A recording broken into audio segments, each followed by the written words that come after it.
Welcome home Pedias, ketemu lagi dengan Kanidia. Ya, Kanidia balik lagi nih di section bebas belajar bareng Pedias. Dan kali ini kita bakal belajar materi akuntansi perusahaan dagang ya.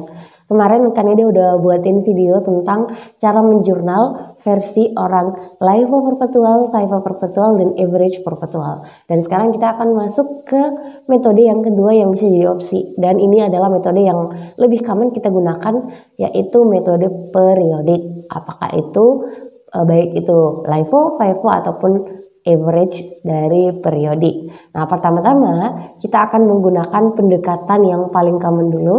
Ya, pendekatan pertama dulu ya. Pendekatan FIFO di periodik. Sekali lagi, FIFO itu adalah first in, first out. Oke. Yang pertama kali keluar, pertama kali masuk barangnya, nanti itu akan pertama kali kita jual ya, kayak gitu. Itu adalah pendekatan atau opsi yang bisa kita gunakan kalau kita dalam mode mencatat persediaan barang dagang di perusahaan dagang. Nah, seperti biasa langsung aja kita akan mencari tahu apa jurnal dari masing-masing tanggal yang kita miliki ini. Nah, kita mulai dari tanggal pertama dulu di tanggal 1 April. 1 April keterangannya apa tuh? Ada persediaan awal. Nah, kalau ada persediaan awal, ini tuh berarti kita di bulan sebelumnya atau bulan Maret itu sudah melakukan kegiatan usaha, dan persediaan awal ini itu adalah persediaan sisa dari periode sebelumnya, periode kemarin, bulan kemarin yang kita bawa ke bulan April. Nah, di akuntansi persediaan awal itu nggak butuh jurnal karena nilai persediaan awal yang ada ini sebenarnya saat baru pertama kali masuk, baru pertama kali kita beli, pasti sudah kita jurnal. Jadi nggak boleh kita jurnal lagi. Nanti jadinya pencatatan ganda berbahaya, membuat kita seolah-olah punya banyak banget persediaan barang dagang, padahal aslinya nggak banyak. Jadi tidak usah kita jurnal di tanggal 1 ini. Oke, semoga bisa dipahami ya. Nah, selanjutnya kita ke tanggal berapa? Tanggal 5. Nah, kita melakukan kegiatan pembelian. By the way, Kanidia udah sering banget ngomong, kita dalam daily life itu memang lebih sering menggunakan metode periodik ya. Makanya kalau ada yang nanya, kalau kita melakukan pembelian secara tunai, apa kira-kira jurnalnya? Mungkin langsung kalian bilang, loh kan pasti ada perubahan sama pembelian ya kak. Dan karena tunai berarti sama kas kak. Iya benar. Jadi logika yang kita gunakan kalau kita menggunakan periodik itu memang lebih mudah kita pahami. Ini adalah pembelian di debit ya. Lalu karena kita menggunakan transaksi secara tunai, nanti akan berpengaruh sama kas kita. Kayak gitu. Masing-masing nilainya berapa kak? Ya kita sisa kaliin aja. 100 kali 20. Nanti dapatnya berapa? Ya 1200 lah. Simple banget kok. Kayak gitu. Ya, anak-anak periodik memang dalam prakteknya sederhana pencatatannya ya. Tanggal 6 kita ngapain? Kita melakukan kegiatan penjualan. Nah, penjualannya sini kredit. Oh, kita juga udah tahu. Oh, kalau kita menjual kredit belum ada kas kak. Iya betul. Adanya kita punya piutang sama seseorang. Betul. Dan karena kita melakukan kegiatan penjualan, ya udah kita catatnya penjualan aja. Nah, nilainya sebesar berapa? Kalian aja deh. 150 kali 15. Nanti dapatnya 2250. Terus ada lagi nggak kak tambahan ayat jurnal kayak di perpetual yang kemarin kita buat? Enggak. Kalau periodik simple banget, cuma kayak gini aja ya. Jadi selesai sampai situ. Kita nggak fokus pada berapa sih harga pokok barang yang kita jual. Enggak. Sesimpel itu. Ya, semoga bisa dipahami. Tanggal 12 kita melakukan kegiatan pembelian. Jadi karena pembelian ya udah pasti akan ada pembelian di debit. Tapi ini hati-hati secara kredit. Berarti nanti yang di kreditnya bukan lagi kas ya. Karena kita belinya kredit, kita berarti saat itu utang dong. Makanya nanti bakal ada utang dagang. Nilainya seperti apa? Ya kalian aja. 250 kali 14. Dapat berapa tuh teman-teman? Iya, jawabannya kita dapat 3.500. Ya, kayak gitu. Oke, semoga bisa dipahami ya. Next, kita ke tanggal berapa nih? Habis 12 ke tanggal 18. Tanggal 18 apa yang terjadi kak? Kita melakukan kegiatan penjualan secara tunai. Oke, berarti ada duit dong.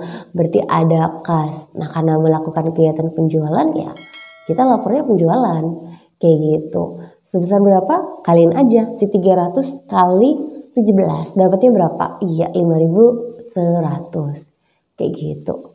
Terakhir, tanggal 25 kita beli. Nah, tanggal 25 kita beli secara tunai. Oke, berarti sama dengan tanggal 5 ini. Pembeliannya di debit karena tunai berarti akan mengurangi kas. Nilainya berapa? Kaliin aja 100 kali 20. Dapatnya berapa? Iya, 2.000. Kayak gitu. Itu adalah pendekatan yang kita gunakan, jurnal yang kita gunakan kalau kita menggunakan pendekatan 5O kayak gitu. Sebenarnya kalau kita dalam kegiatan sehari-hari, kalau disuruh buat jurnal sama dosen sama guru, itu bisa dibilang kebanyakan pasti kita langsung auto menggunakan metode periodik. Emang kayak gitu. Cuman mungkin nanti perbedaannya ya kalau kita menggunakan metode perpetual atau memang diminta untuk menggunakan metode perpetual. Oke, itu untuk jurnal versi anak Vivo periodik. Nah, apa ya perbedaannya Kak kalau misalnya mereka menggunakan metode yang kedua? Metode LIFO ya, alias last in first out. Kalau kalian udah nonton video Kanidia, ya Kanidia udah pernah buat ya video cara menghitung persediaan akhir di LIFO, FIFO dan average, baik itu perpetual dan periodik. Linknya Kanidia simpan di description box. Kalian tonton biar kalian paham. Perbedaan kalau kita ngomong di periodik itu antara LIFO, FIFO dan average itu cuma kalau kita sudah langsung menghitung persediaan akhir ya. Jadi nanti apakah perbedaan kalau dari sisi jurnal?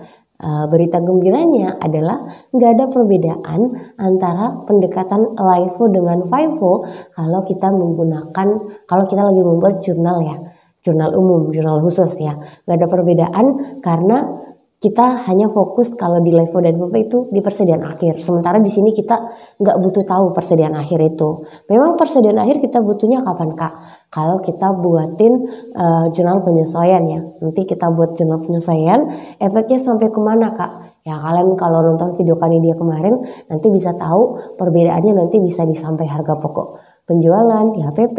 Setelah itu sampai ke laba kotor, nanti bahkan sampai ke laba usaha ya. Jadi perbedaannya cukup penting karena bisa mempengaruhi nilai laba kita.